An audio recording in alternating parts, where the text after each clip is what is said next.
The story begins when Officer Davis arrives at the crime scene with his partner. The victim is inside a car parked on the side of the road, with the door left open. Davis laughs when his partner suggests calling an ambulance because it's already too late. Nearby, strange red lights are glowing above two towers. Davis says they're just some kind of plants, but his partner thinks they might be connected to the bizarre animal behavior in the area. He dismisses the idea as nonsense. The two split up to search the area. There's a house further down the road, but it looks abandoned. As Davis approaches the area near the creek, something suddenly slams into him and knocks him to the ground. The female officer doesn't notice anything unusual until she reaches the same spot. She starts talking confidently, but then a creature that looks like a monster appears and starts feeding on Davis. The next day, Sandy Corman and her partner Jimmy have a meeting with their boss, West. He's waiting for them at the back of the club where Sandy used to dance. As soon as the waiter sees her, he asks if she's coming back to work, but she ignores him while Jimmy warns the guy that they're only there to see the boss. At the office door, they meet Eddie, West's bodyguard. Jimmy asks Eddie how his wife is doing, and Eddie answers with a rude comment, but he still lets them in. Once inside, they realize West isn't alone.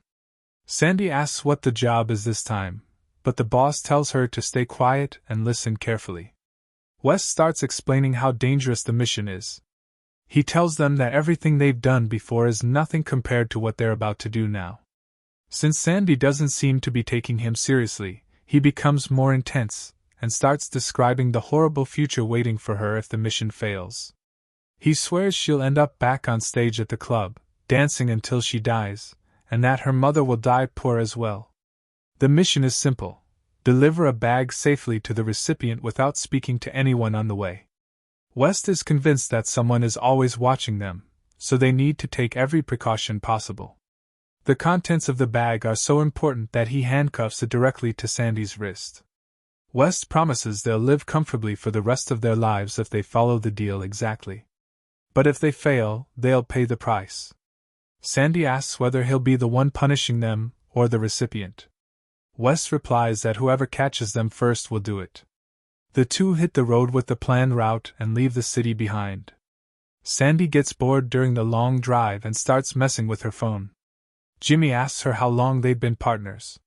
She guesses about a year, but the truth is they'd been together for 3 years.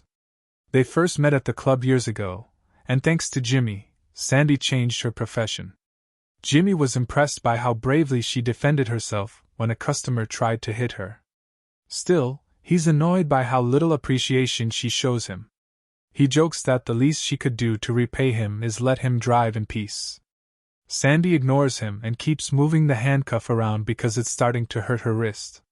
She complains that things could have been a lot more comfortable. Jimmy jokes that he has a pair of softer pink velvet cuffs inside the bag. Without missing a beat, Sandy asks if he used to wear them during his performances. She keeps teasing him and tries to guess what his stage name would be while dressed like that. At the same time, Eddie is getting brutally tortured at the back of the club while tied to a chair. The attackers are wearing camouflage clothing and ski masks to hide their identities. One of them, Blake, says Eddie never really had any loyalty to West. According to him, the boss panicked when he saw them coming and ran away, leaving his poor guard behind. They want to know where the bag is, but Eddie refuses to talk. After losing patience, the second man pulls out an electric drill and starts using it in a terrifying way. Eventually, Eddie breaks and tells them everything he knows. He says Jimmy and Sandy left with the bag at 11 o'clock heading toward Wales. He also tells them they're using Channel 17 on the radio. Blake grabs his radio and asks which road they took, but Eddie insists he doesn't know and swears he's already told them everything. Even so, Blake keeps the drill running just to make sure there's no information missing. Back in the car, Jimmy asks Sandy about her mother, who's dealing with serious health problems in an extremely expensive hospital. Sandy says the doctors are optimistic, but her mother still doesn't seem to be improving. Jimmy tells her she needs to trust the doctors and remember that she's doing this job for a good reason. After driving several more miles, Jimmy says he needs to use the bathroom, so he pulls into a nearby gas station. Meanwhile, A woman nearby is growing impatient because her dog is taking forever to finish in the garden area. She nervously looks around, then suddenly freezes when she hears a strange growling sound coming from somewhere nearby.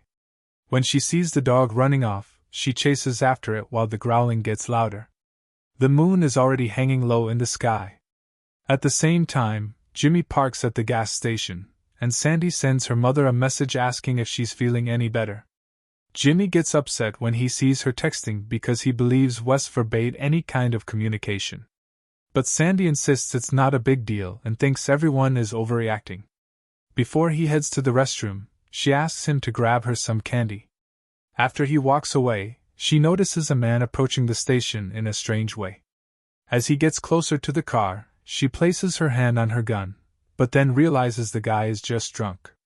Jimmy returns, still annoyed, complaining about how expensive the candy was, and the two continue their trip. Meanwhile, the dog owner is still searching for her pet, which has wandered far away from the garden. When she spots a figure in the darkness, she assumes it's a man and asks if he's seen her missing dog. But the figure starts growling, and a strange light begins glowing from its body. As the creature steps closer into the light, she realizes it's the same monster that attacked the officer at the beginning of the story. Terrified, the woman runs away so fast that she even drops her flashlight on the ground. At the same time, Sandy turns on the car radio to listen to some music, but Jimmy immediately shuts it off.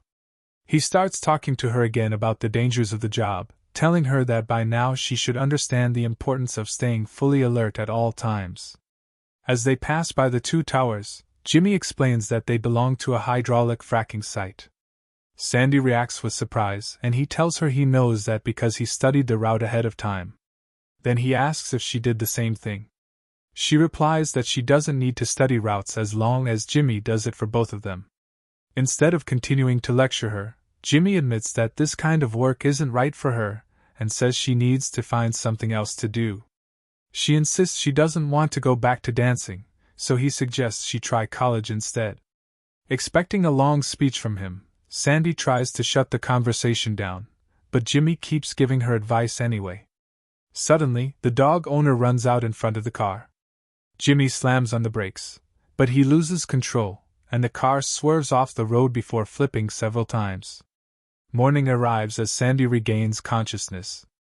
She realizes her leg is trapped underneath the vehicle.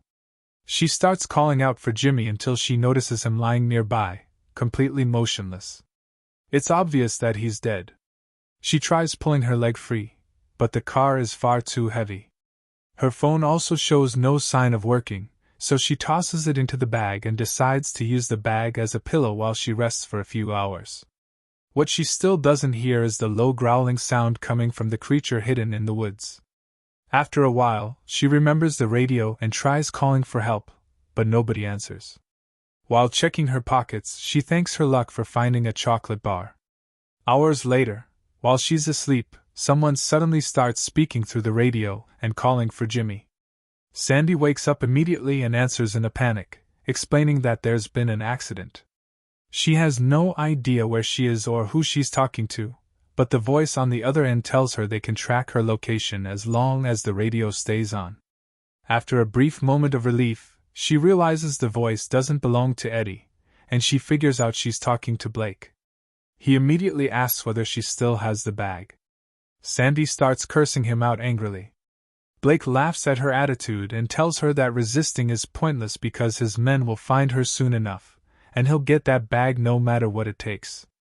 Furious, Sandy shuts off the radio and starts kicking the wrecked car, trying to mentally prepare herself for a confrontation with the rival gang. She then checks how many bullets she still has left in her gun. Suddenly, the sound of a snapping branch grabs her attention. An old man appears, looking shocked when he sees her. His name is Hank, and he explains that he was walking through the area when he heard something strange, so he came to investigate and found the crashed vehicle. Hank seems nervous and says he doesn't really want to get involved and could just keep walking, but Sandy desperately needs his help. She carefully hides her gun and shows him that she's trapped. Hank appears willing to help, but his disturbing fascination with Jimmy's corpse keeps distracting him. He explains that he worked as a mechanic for many years and used to assist people stranded on the roadside. Wildlife accidents, according to him, always gave him great stories to tell his friends. He says Jimmy's condition is one of the worst things he's ever seen, and he's disappointed that he didn't bring his camera. Annoyed by his comments, Sandy tells him to focus on helping her instead. She asks if he has a phone, but Hank explains there's no signal anywhere in the area. He offers her some painkillers, but she insists that she just wants to get out of there somehow. Hank starts searching for something strong enough to move the car, and Sandy uses the opportunity to ask where they are. He tells her the road leads to a village called Dinklage, though he admits he doesn't know much about this part of the forest. He also says he only came out here because a friend recommended the hiking trail. When Hank notices a massive claw mark on the ground, he simply shakes his head and ignores it. But his curiosity grows the moment he spots the bag. He says whatever's inside must be extremely valuable if Sandy is literally handcuffed to it. She tells him it's none of his business, and asks him to focus on getting her out. Hank tries lifting the car using the strongest branch he can find, but the vehicle refuses to budge. He finally decides that the best option is to go get help, but warns her it could take several hours. By then, she might lose her leg, though she'd probably survive. Terrified, Sandy explains that she can't wait that long because dangerous people are already on their way. The moment she mentions that those people are after whatever's inside the bag, Hank realizes it's worth far more than he originally thought. It takes Sandy a while to understand that her new ally has started turning against her. Hank knocks her gun away with the branch and hits her hard enough to make her lose consciousness. Determined to separate her from the treasure, he pulls out a pocket knife and prepares to cut her free, warning her that it's going to hurt a little. But before he can get close to her, a massive claw suddenly slams into him and throws him to the ground, sending the knife flying out of his hand. Half conscious, Sandy hears a horrifying mix of screams, growling, and loud chewing noises. When she wakes up again, nobody is there anymore, and the gun is too far away to reach. She grabs Hank's knife before trying to use the radio again. Blake is still on the other end, warning her that he's getting very close.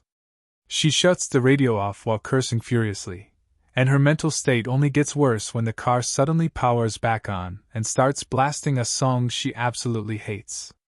A few yards away, the creature silently watches its next prey without anyone noticing. Desperate, Sandy starts thinking of extreme solutions. She bites down on the seatbelt, trying to prepare herself for the pain if she has to cut off her own leg, but deep down, she knows she doesn't have the courage to actually go through with it. A little later, Sandy gets startled when she hears the same chewing sound again, and then she notices that Jimmy's body seems to be moving. Suddenly, something drags the corpse away at incredible speed. Terrified, Sandy starts trying to free herself again, but it's useless. She hears heavy footsteps circling around the car, so she grabs the long branch she can use to reach the gun. At that exact moment, the creature finally appears in front of her. Sandy can barely process what she's looking at, but she knows one thing for sure: it's definitely not friendly. She immediately fires 2 shots at it. Meanwhile, Blake grows suspicious about how long his men are taking, so he contacts her, wondering why everything is delayed. In a sarcastic tone, Sandy tells him she's feeling really lonely, and he jokingly asks if that's supposed to be flirting. Behind the humor, though, he's still focused on tracking her location, completely unaware that she's facing something far more dangerous. Sandy's last hope is that Blake and his crew will arrive, get into a massive fight with the monster, and wipe each other out. To keep Blake from suspecting her plan, she tells him she's trapped underneath the car. Blake laughs and says that just makes things easier for him to walk in and take the bag. After ending the conversation, Sandy ties the seatbelt around the tip of the branch, soaks it in gasoline, then uses her phone to create a spark and light a small fire. She sits there waiting, cursing her terrible luck when rain suddenly starts pouring down. But after a while, the sun comes back out, and her fire stays alive. Hours pass as she swings between hope and despair until she suddenly hears the creature rushing toward her. She turns the branch into a flaming torch by lighting the tip and immediately attacks the monster with it. Terrified of the fire, the the creature runs back into the woods. Sandy realizes she won that round, but escaping still won't be easy while the car remains crushing her leg, so she goes back to trying to free herself. Right then, Blake and his men finally arrive at the crash site. Sandy appears to be asleep, but her leg is no longer trapped under the vehicle. It turns out she was only pretending. The second one of the men gets close to her, she fights back with the knife and finally manages to stand on her feet. But Blake quickly punches her and knocks her back to the ground. Then he insists on showing her the saw he plans to use to separate her from the treasure, meaning the bag. While they struggle, one of the men tries aiming his weapon at her, but a growling sound suddenly appears right behind him. The creature attacks and kills him instantly, then goes after another man before turning towards Sandy. Sandy shoves Blake aside and shoots the gas tank, triggering a huge explosion. The monster catches on fire and runs away screaming while the gang falls into complete chaos. Taking advantage of the confusion, Sandy escapes while two of the men help Blake back to his feet. Furious, Blake orders them to chase after the bag, insisting that he's not going down that easily. But suddenly, a massive claw bursts out from behind him and tears through his body. The creature glows with a strange blue light. The three remaining men continue chasing Sandy through the woods, but the monster starts hunting them down one by one. Eventually, Sandy is forced to take out the last attacker herself before finally escaping the forest. She crosses a field full of flowers until she reaches a house with two vehicles parked outside. It turns out to be the same location where the police officers were attacked at the beginning of the movie. The first car is still there with its door hanging open, but now it's completely empty. Sandy tries starting it, but it won't work. She also can't get inside the police car or even the house itself. Then she notices a small shack on the other side and decides to hide inside. It doesn't take long before the creature starts roaming around the gate. Sandy quietly tiptoes away while holding her breath, then spots a door in the corner and decides to head down into the basement.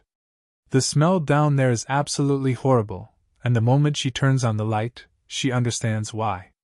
The basement is filled with the remains of victims belonging to the horrifying creature currently moving above her head. Sandy sees the blue glow shining through the cracks and tries to stay as silent as possible, while aiming her weapon at the monster. Once it moves away, she carefully peeks outside and slowly steps out of the room. She barely has time to breathe before the creature suddenly appears at the door again.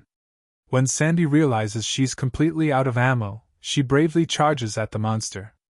The creature destroys the bag, scattering objects that look like magazine clippings all over the floor. Still, Sandy uses every tool around her in an attempt to scare it away. When nothing works, she grabs a sickle and finally lands a fatal blow on the creature.